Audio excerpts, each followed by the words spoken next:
Em Demon Slayer, que não faltam são histórias tristes, com a maioria dos personagens possuindo um passado devastador. E os Hashiras estão entre os personagens com as histórias mais traumáticas que a gente já viu.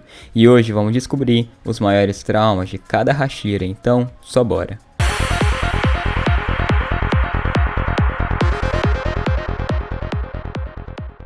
Antes de começar, já deixa o seu like, comenta aí qual o seu Hashira favorito e compartilha esse vídeo com todo mundo. Agora, bora pro vídeo começando pelo Hashira da água. Gyu Tomioka. Ver sua irmã sendo morta por um Oni e saber que o seu melhor amigo também foi morto por um.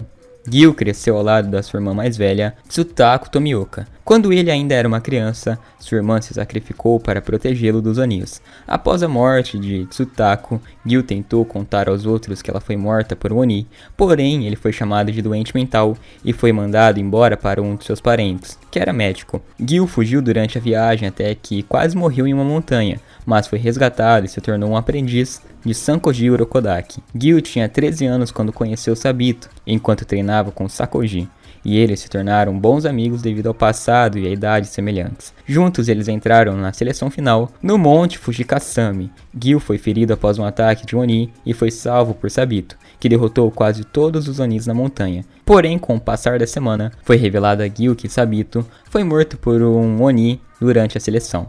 Como resultado disso, Gyu começou a desenvolver uma dúvida sobre a autenticidade da sua posição depois de se tornar um Hashira da água. Gyomei Mejima. Ver sua família adotiva sendo morta por um Oni e ser acusado pela morte deles. Antes de Gyomei ser um caçador, ele viveu com 9 filhos que eram órfãos e os criou em um templo. A área era bem conhecida pelos ataques de Onis, então Gyomei sempre queimou incenso de glicínias para afastar qualquer Oni que pudesse prejudicar ele e as crianças. Certa noite, uma das 9 crianças desobedeceu as regras do templo e viajou além das suas fronteiras. Ele é imediatamente abordado por Oni e, para salvar sua própria vida, ele diz ao Oni para comer as outras crianças, assim como Gyomei também. Depois que a noite caiu, a criança convidou o Oni para entrar no templo, depois de apagar o incenso de glicínias. 4 crianças foram imediatamente mortas pelo Oni, e as crianças restantes insistiram em escapar do templo, ignorando as ordens de Gyomei. Sua estatura frágil e cegueira aumentaram a desconfiança das crianças na capacidade de Gyomei de protegê-los, o que os levou a abandoná-lo e por fim serem mortos pelo Oni. No final, apenas uma criança, a mais nova, saiu, ouviu e ficou para trás com medo do Oni. Embora não se saiba como a troca aconteceu, Gyomei foi cortado na testa pelo Oni, mas logo reverteu a situação e começou a atacar o Oni impiedosamente, depois de perceber que ele tinha uma quantidade assustadora de poder. Ele continuou a bater na cabeça do Oni até o sol nascer. Logo depois as pessoas foram ao local do incidente para ajudar, mas devido a um mal entendido com Sayu dizendo "aquele homem é um monstro, ele matou todo mundo", os aldeões pensaram que ela se referia a Gyomei e não Oni. Sanemi Shinazugawa. Viver com um pai abusivo e ter que matar sua própria mãe. Sanemi era o filho mais velho de 7 filhos e morava com os pais.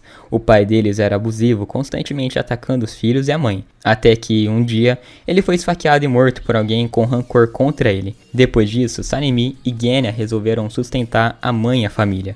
Um dia, a mãe de Sanemi não voltou para casa, então Sanemi saiu para procurá-la. Em algum momento, ele a encontrou e percebeu que ela havia se tornado uma Oni, mas não conseguiu impedi-la de voltar para casa e matar 5 dos seus irmãos.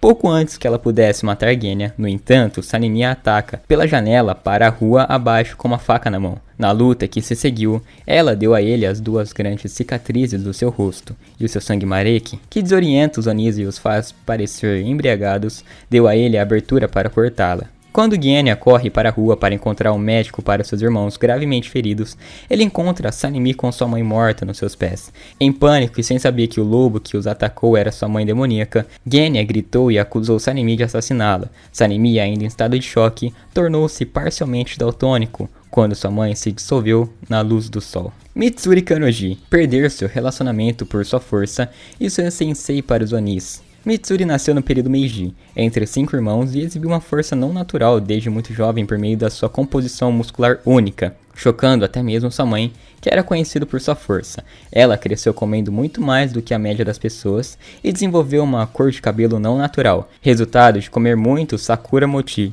o que a levou a ser vista como uma aberração e incapaz de prosseguir com o casamento planejado anteriormente quando ela tinha 17 anos. Após essa rejeição, ela pintou o cabelo de preto, fingiu ser fraca e se obrigou a comer uma quantidade normal na tentativa de se encaixar com as outras meninas, mesmo que isso prejudicasse seu bem-estar. Pouco depois de fazer esses ajustes em sua aparência física, Mitsuri foi abordada por um parceiro em potencial. No entanto, ela ficou em dúvida se fingir uma pessoa diferente realmente funcionaria para ela no final. Em algum momento, seu parceiro a deixou, ou ela deixou ele.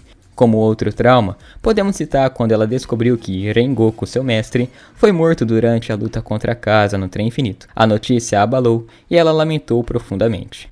Rengoku, perder sua mãe jovem e ser criado por um pai negligente. Talvez o maior trauma de Rengoku tenha sido perder sua mãe durante o nascimento do seu irmão.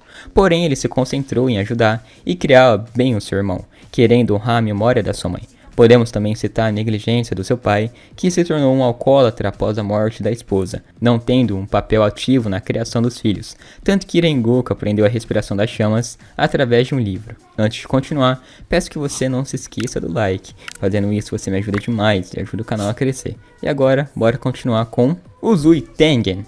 Ter que lutar contra os seus irmãos. Tengen nasceu em uma família de 9 filhos dentro de um clã shinobi. 3 das 9 crianças morreram antes mesmo de completarem 10 anos devido ao seu treinamento excessivamente rigoroso. Do pai, no caso. Com os 6 irmãos restantes, eles foram forçados a se matar por ordem do pai sem que soubessem contra quem lutavam, pois suas cabeças e rostos estavam cobertos por máscaras. Tengen percebeu o truque do seu pai somente depois de matar 2 dos seus irmãos. Aos 15 anos, 7 dos seus irmãos já tinham morrido, deixando apenas ele e seu irmão mais novo, 2 anos mais novo no caso. Quando crianças, seu pai os forçou a passar por um treinamento duro e intensivo com uma tentativa de salvar o clã, e os influenciou a acreditar que precisavam dispor de vidas inocentes em benefício de ter apenas uma esposa como meio de produzir filhos.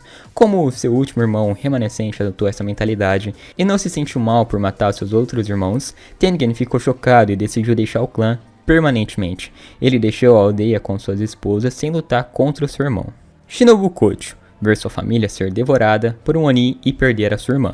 Shinobu nasceu como a filha mais nova da família Kocho, vivendo ao lado da sua mãe, pai e irmã mais velha, Kanae Kocho. Ela foi criada em uma casa amorosa e carinhosa, até que seus pais foram massacrados por um Oni diante dela e dos olhos da sua irmã.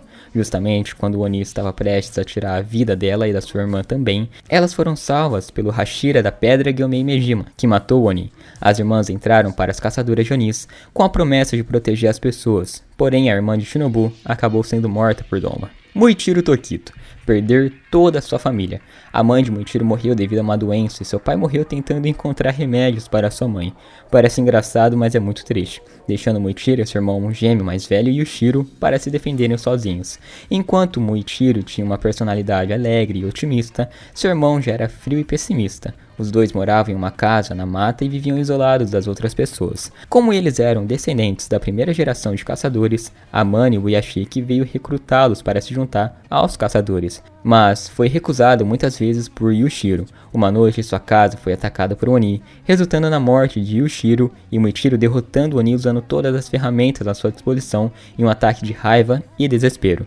Vendo seu irmão morrendo lentamente, ele perdeu suas memórias e partiu para se juntar aos caçadores. E por último, Obanai. Ser criado como um prisioneiro e como uma oferenda viva pela sua própria família. Obanai nasceu e foi criado em uma cela por uma família que adorava um Oni parecido com uma cobra. O rosto do Oni e a metade inferior do corpo tomaram a forma de uma serpente e ela adorava comer bebês. Sua família sacrificou seus próprios filhos em troca dos bens roubados das pessoas que o Oni havia matado. Como Obanai foi o único menino nascido na família por 370 anos com olhos excêntricos, o Oni estava especialmente interessado nele e o deixou viver até que crescesse antes que ela decidisse comê-lo. Quando ele tinha 12 anos, Obanai foi levado para fora para ser apresentado ao Oni e foi forçado a ter sua boca cortada pela sua família para se parecer com a cobra Oni. Depois de voltar para sua cela, ele viveu em constante medo e preocupação, enquanto planejava a sua fuga. A única pessoa, quer dizer animal, que ele podia confiar era a sua cobra branca, Kabura Maru, quem ele considerava seu amigo íntimo e não um animal de estimação.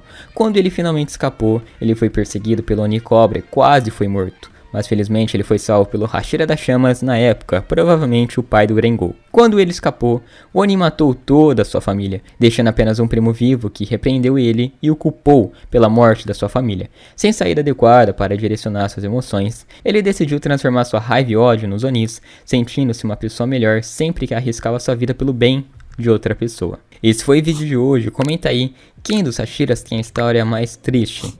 E eu acho que eu vou ficando nessa, hein? Muito obrigado pelo apoio de sempre, eu vou ficando nessa, eu já falei isso, né? Mas enfim, fui, falou.